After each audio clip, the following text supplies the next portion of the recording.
हाल ही में वित्त मंत्री निर्मला सीतारमण की अध्यक्षता में जीएसटी परिषद की 50वीं बैठक का आयोजन किया गया और इस बैठक के दौरान मुख्य तौर पर भारत के ऑनलाइन गेमिंग उद्योग को लेकर बहुत सारे विशेष निर्णय लिए गए और इन निर्णयों का इंडस्ट्री के जो एक्सपर्ट्स हैं उनके द्वारा बहुत ज़्यादा विरोध किया जा रहा है। तो आज इस वीडियो में हम इसी विषय पर विस्तार से बात करने की कोशिश करेंगे, इसके तमाम पहलुओं को जानने का प्रयास करेंगे। मेरा नाम है अक्षय और आपका स्वागत है दृष्टि आईएएस की इस नई वीडियो में। चलिए वीडियो की शुरुआत करते हैं और सबसे पहले वीडियो की रूपरेखा को समझ लेते हैं। तो वीडियो में सबसे पहले हमने न्यूज़ यानी कि खबर की बात की। खबर को जानने के बाद हम ये जानने की कोशिश करेंगे कि जीएसटी परिषद ने हालिया निर्णय क्या लिया है, उसके रीसेंट डिसीजन को जानने की कोशिश करेंगे। इसके बाद हम इन बदलावों से किस तरह की समस्याएं पैदा हो सकती हैं, यानी कि इंडस्ट्री एक्सपर्ट किस आधार पर सरकार के इस निर्णय की आलोचना कर रहे हैं, उस पर बात करेंगे। और अंत में ये भी जानने की कोशिश करेंगे कि ये एक जो कौशल बनाम संयोग के खेल पर चर्चा हो रही है, इसका क्या मतलब है। इस पूरे डिफरेंस को भी हम संक्षेप में समझने का प्रयास करेंगे और अंत में एक सवाल पर भी चर्चा करेंगे। सवाल जो होगा वो मेंस का होगा और आप 250 शब्दों में सवाल के जवाब को लिख सकते हैं। इसके अलावा ये जो पूरा विषय है मुख्य तौर पर सामान्य अध्ययन प्रश्न पत्र 2 से जुड़ा हुआ है और आप इसे सरकारी नीतियां एवं हस्तक्षेप जैसे खंडों से जोड़कर देख सकते हैं। तो चलिए वीडियो की शुरुआत करते हैं और सबसे पहले जीएसटी परिषद के हालिया निर्णय को जानने की कोशिश करते हैं, उस पूरे डिसीजन पर बात करते हैं। तो हमने पहले ही बात की कि हाल ही में जीएसटी परिषद की 50वीं बैठक का आयोजन किया गया और इस 50वीं बैठक में जीएसटी परिषद ने यह तय किया है कि अब से भारत में जो ऑनलाइन गेमिंग उद्योग है, जो ऑनलाइन गेम खेले जाते हैं, उन गेम्स में लगे जो दांव है, जो अमाउंट लगाया जाता है, उस अमाउंट के पूर्ण अंकित मूल्य पर 28% का कर लगाया जाएगा, 28% का जीएसटी टैक्स लगाया जाएगा। अब यहाँ पर इस पूरी डेफिनेशन में जो एक शब्द है वो शब्द सबसे ज़्यादा इंपॉर्टेंट है और वही शब्द तय करेगा कि आप इस पूरे डिसीजन को समझेंगे या फिर नहीं समझेंगे। वो शब्द है पूर्ण अंकित मूल्य, यानी कि जो टोटल वैल्यू है उस टोटल वैल्यू पर टैक्स लगाने की बात की जा रही है। क्या बात की जा रही है उसको हम एक उदाहरण के माध्यम से भी समझ सकते हैं। मान लीजिए कि आप कोई ऑनलाइन गेम खेलते हैं और उस ऑनलाइन गेम में हिस्सा लेने के लिए आप उस कंपनी में प्रवेश शुल्क के तौर पर 100 रुपये जमा करते हैं। अब आपने 100 रुपये जमा कर दिए, लेकिन क्योंकि जो कंपनी इस गेम को संचालित कर रही है उस कंपनी को अपने प्लेटफॉर्म को रन करने के लिए, अपने ऑपरेशंस को चलाने के लिए भी पैसों की ज़रूरत है, तो वो कंपनी जो है वो प्रोसेसिंग फीस के तौर पर कुछ अमाउंट आपके बैलेंस से काट लेती है। और तकनीकी तौर पर ये जो अमाउंट काटा गया है, इस अमाउंट को हम सकल गेमिंग राजस्व यानी कि ग्रॉस गेमिंग रेवेन्यू कहते हैं। एग्जाम्पल के तौर पर ये जो ग्रॉस गेमिंग रेवेन्यू है ये 20 रुपए के आसपास है, यानी कि आपने 100 रुपये जमा किए थे और कंपनी ने उस 100 रुपये में से 20 रुपये अपने लिए काट दिए। अब जो शेष अमाउंट बचा है वो अमाउंट है 80 रुपये का और ये जो 80 रुपये का अमाउंट है ये आपके प्राइज पूल का हिस्सा है। प्राइज पूल का हिस्सा होने का मतलब ये है कि इस अमाउंट के माध्यम से आप उस ऑनलाइन प्लेटफॉर्म पर गेम खेल सकते हैं और यही प्राइज मनी तय करता है। तो यहाँ पर 80 रुपये जो है वो प्राइज पूल का हिस्सा हो गया। अब पहले के प्रावधान की बात करें, हालिया निर्णय से पहले ये हुआ करता था कि जो सरकार थी, जो जीएसटी काउंसिल था, वो जीजीआर यानी कि ग्रॉस गेमिंग रेवेन्यू पर 18% जीएसटी लगाता था। इसका क्या मतलब हुआ? इसका मतलब ये हुआ कि आपने उस कंपनी को 100 रुपये दिए, जिसमें से 20 रुपये कंपनी ने जीजीआर के तौर पर काट लिए और उसी कंपनी को इस 20 रुपये का 18% यानी कि 3.6 रुपये सरकार को कर के तौर पर देना पड़ता था। लेकिन अब नया फैसला क्या कहता है? तो नए फैसले की वजह से 2 बदलाव आए हैं। सबसे पहला बदलाव ये है कि नए फैसले के तहत पहले जो अमाउंट काटा जाता था, पहले जो टैक्स लगता था वो जीजीआर पर लगता था, लेकिन अब जो टैक्स लगेगा वो टोटल अमाउंट पर लगेगा। यानी कि पहले जो टैक्स लगता था वो 20 रुपये पर लगता था, लेकिन अब जो टैक्स लगेगा वो 100 रुपये पर लगेगा। तो सबसे पहले 100 रुपये पर लगेगा, कुल राशि पर लगेगा। और दूसरा बदलाव ये आया है कि पहले जो टैक्स लगाया जाता था वो मात्र 18% होता था, लेकिन अब जो नया टैक्स होगा वो 18% से बढ़कर 28% हो गया है। तो इस तरह से कंपनी को 28 रुपये कर का भुगतान करना पड़ेगा। तो जाहिर तौर पर क्योंकि अब कंपनी को ज़्यादा कर भुगतान करना पड़ रहा है, तो इसी वजह से जो तमाम गेमिंग उद्योग हैं वो सरकार के इस निर्णय का विरोध कर रहे हैं। अब इस पूरे निर्णय के परिणाम क्या होंगे, इसके कॉन्सिक्वेंसेस क्या हो सकते हैं, उन पर भी बात कर लेते हैं। तो सबसे पहले इसका परिणाम यही होगा कि कंपनियों के पास प्लेटफॉर्म फीस के तौर पर, प्रोसेसिंग फीस के तौर पर जो राजस्व जाता था, जो रेवेन्यू जाता था, वो रेवेन्यू अब बहुत ज़्यादा कम होने वाला है। और इसकी वजह से कंपनी का जो प्रॉफिट है, जो ऑनलाइन गेमिंग कंपनीज हैं उनका जो प्रॉफिट है वो आगे आने वाले सालों में बहुत ज़्यादा कम होने को मिल सकता है। इसके अलावा दूसरा प्रभाव ये होगा कि जो प्राइज पूल है, यानी कि जिस प्राइज पूल के माध्यम से लोग पैसा इकट्ठा करते थे और गेम खेलते थे, वो भी उस प्राइज पूल की जो अमाउंट था उसमें भी कमी आने वाली है। अब क्योंकि प्राइज पूल का अमाउंट कम हो जाएगा तो इसकी वजह से कई जो यूजर्स हैं वो गेम खेलने के लिए डिस्करेज होंगे, क्योंकि उनको ज़्यादा अमाउंट नहीं मिलने वाला। जब ज़्यादा अमाउंट नहीं मिलेगा तो वो गेम खेलने क्यों ही आएंगे। ये तो दूसरा प्रभाव हुआ। इसके अलावा इसका तीसरा कॉन्सिक्वेंस ये होगा कि इसकी वजह से जो तमाम स्टेक होल्डर्स हैं, खासतौर पर जो यूजर्स हैं, उन पर और ज़्यादा दबाव पड़ सकता है, क्योंकि इस 28% जीएसटी के अलावा सरकार, यूजर यदि कोई अमाउंट जीतता है इस तरह के गेम से तो उस अमाउंट पर सरकार 30% अतिरिक्त कर लगाती है। तो ये कर जो है बढ़कर इस पूरे अमाउंट को, इस पूरे दबाव को और ज़्यादा बढ़ा देने वाला है। तो ये तो बात हुई जीएसटी परिषद के हालिया निर्णय की।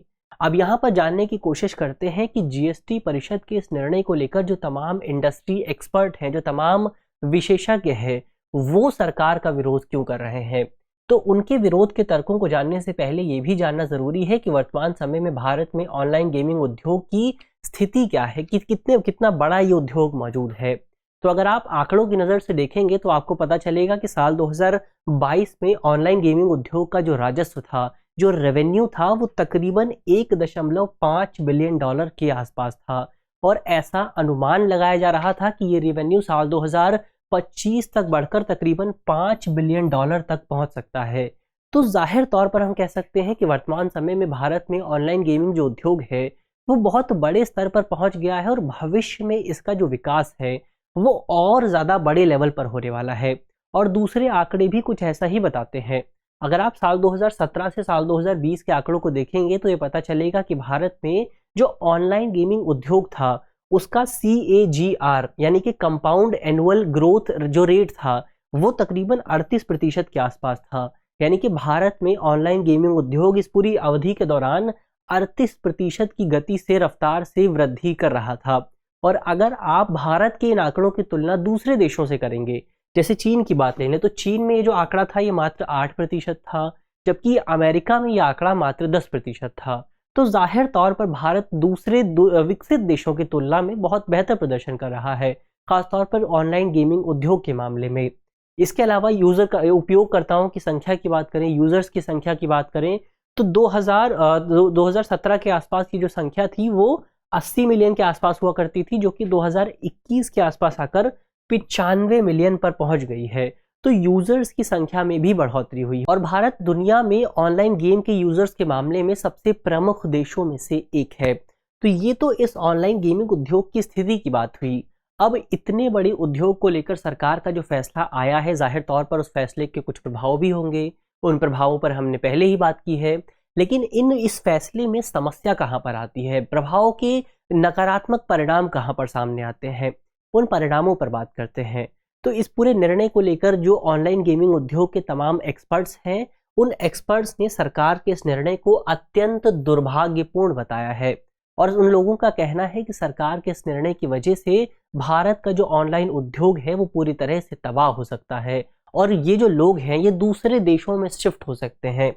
इसके अलावा इंडस्ट्री एक्सपर्ट्स का कहना है कि इस पूरे निर्णय की वजह से भारत में जो ऑनलाइन गेमिंग इंडस्ट्रीज हैं, जो कंपनियां हैं, उन कंपनियों पर कर का बोझ बहुत ज़्यादा बढ़ जाने वाला है। जो टैक्स का बोझ है, जो टैक्स का बर्डन है वो बहुत ज़्यादा बढ़ जाएगा। और जब टैक्स का बर्डन बढ़ जाएगा तो इसकी वजह से जो ऑनलाइन गेमिंग उद्योग है वो अपरिहार्य हो जाएगा, अनवाइबल हो जाएगा। इसका क्या मतलब हुआ? तो इसका मतलब ये हुआ कि यदि इतना ज़्यादा टैक्स लगाया जाता है तो इसकी वजह से जो हमारा ऑनलाइन गेमिंग उद्योग है वहाँ से पैसे कमाना, वहाँ से लाभ कमाना बहुत ज़्यादा मुश्किल हो जाएगा इंडस्ट्रीज़ के लिए।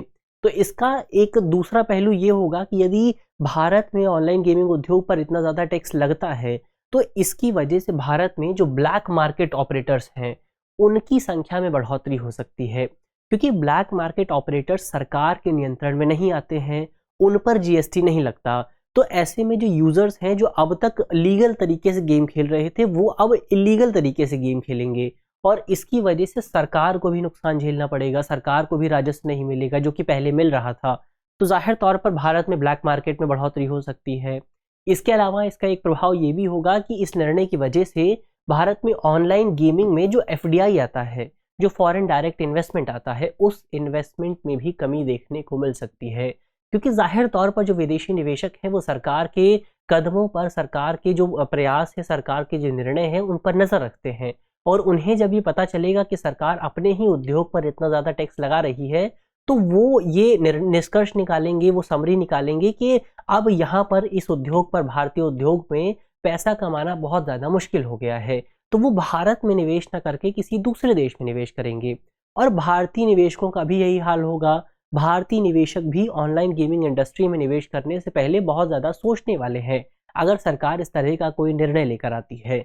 तो इस उद्योग में निवेश जो है वो बहुत एक बेहतर विकल्प नहीं रह जाएगा। अब इसका एक प्रभाव ये होगा कि इसकी वजह से भारत में इस इंडस्ट्री में जो लोग काम कर रहे हैं उन लोगों का रोजगार जा सकता है, उन लोगों की जॉब जा सकती है। क्यों?